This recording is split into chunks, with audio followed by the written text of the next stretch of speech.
Rich flour. These are the ingredients in the cheese puffs. Thiamine mononitrate, which is vitamin B. That's okay. Riboflavin, which is vitamin B2. Folic acid, soybean and or palm oil, whey, sugar. We still haven't gotten any cheese yet, and these are cheese puffs. Partially hydrogenated cottonseed oil. Anytime you see that on any product, hydrogenated or partially hydrogenated, they take all the good stuff out and use it for something else, and they're giving you all the junk that's pumping your cholesterol up in your body. Your triglycerides and cholesterol, it's pumping them up. That's why they take the good stuff out and make it for some high fructose corn syrup, which is triple the amount of sugar that you're getting in your body when they make it into a syrup like that. Sunflower oil, it's okay. Salt. Now finally we got cheddar cheese. This is the 10th or 11th ingredient finally, and this is a cheese puff, and it's a powder. They shave the cheese to put a little bit of taste of cheese in there to give that to you. Cheese cultures, leavening, which is calcium phosphate, and baking soda, and it also has disodium phosphate. When you go in the market, do you go to an aisle and buy disodium phosphate? Why is all this stuff in this food? Does anybody know why this is in this food? What is disodium phosphate? It's something that's put in there so that that bag of cheese puffs can stay in that machine for a month, even if it doesn't sell.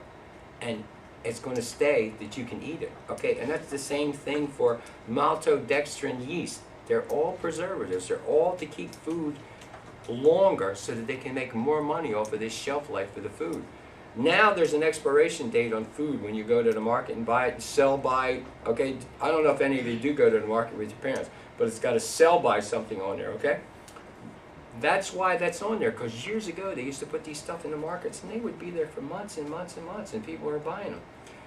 Go get this is an experiment that you can do, a piece of organic bread and stick it on the window ledge at your house. It's got to be organic bread. And then go get a regular piece of bread out of a loaf of bread, any kind of bread at all, okay, and put that on the windowsill next to the organic bread. The next day, if you drop that organic bread on your toe, it'll break it. It'll be like a brick. That other piece of bread will sit there for a month and still not be hard yet. I'm serious. I'm not joking you. That's why they put all this stuff in there, so that that bread can stay on the market, so that they can make more money out of it. The food industry is not looking out for your benefit. You have to look out for your benefit. The grapes, along with that apple that he was eating, grapes are one of the second best fruits you can eat. Actually, the best fruit you can eat. The apple's second. Grapes have, the redder the grape in it, the more antioxidants it has in it, and the more germ fighters it has in it. Grapes have a thing called caffeic and gallic acid in them, and they have resveratrol, and that fights off all kind of cancers and all kind of diseases. Food coloring, the water, this water here, if you weigh 180 pounds, you should drink half of your body weight in ounces of water. You should be drinking 90 ounces of water a day. I know that's tough to do, but this you should write down. Half of your body weight in ounces of water a day. So if you weigh 150, you should be drinking 75 ounces of water a day. 100, which I don't think anybody weighs 100 here, drink 50 ounces of water a day. And that's tough to do, to drink a lot of water. I have to force myself to drink that much water. In 2007, what percentage of the United States was overweight? Does anybody know? This is only a couple years ago. Take a guess. 2007, what percentage of the United States was overweight? 85% of the population in the United States of America was overweight. And 15% of that were considered obese, meaning they were more than 50 pounds overweight. And the rate of childhood diabetes has tripled in the last 10 years in here because of the people that were being overweight. Okay, now, anybody like lobster? Do you know what a lobster is? Lobster is an arthropod. You can get your science book and look it up, arthropod. Do you know what else is an arthropod? A cockroach is also an arthropod. Okay? Okay? When you get to the Bible in Leviticus 11, verse 9 to to 12, okay, God will tell you this, and you can read all verses, but it says, God says to only eat fish with fins and scales. Does a catfish have scales on it? Anybody eat catfish? Does a catfish have scales? No. Does a shark have scales? No. Does a crab have scales or fins? No. Does an oyster, clam, shrimp? No. God says eat only fish with fins and scales. Leviticus 11:9-12. It's in the book. And you're going to tell me, hey, well now they raise catfish in catfish farms, right, Nora? They got these catfish farms where they feed them, okay? What happens to the waste that the fish pass in the... Are catfish bottom feeders? It goes on the bottom. Who eats it? The other catfish. What happens to the dead fish? Who eats them? The catfish. If it's an inside one, okay, it's not going to have the bird droppings. What happens to all the bird droppings that go to the bottom? The fish in there eat them. That's why God's telling you to only eat these fish, okay? With fins and scales. The lobster and the cockroach are the same thing. Arthropod. You don't eat cockroaches, do you? I don't eat lobster anymore. I used to eat lobster. I used to eat shrimp. I do not eat that stuff anymore. Not at all. I do eat some red meat once in a while, but only if I buy it myself and it's, or my wife buys it. And Greenwise, GRENWISE, makes meat now that it'll say grain-fed beef or free-range beef, meaning they only eat grass. The other beef that's not that is pumped up with steroids and antibiotics, and that's to give them growth faster so that they can get a steer from a little baby one to big where they can slaughter it and sell the meat really fast.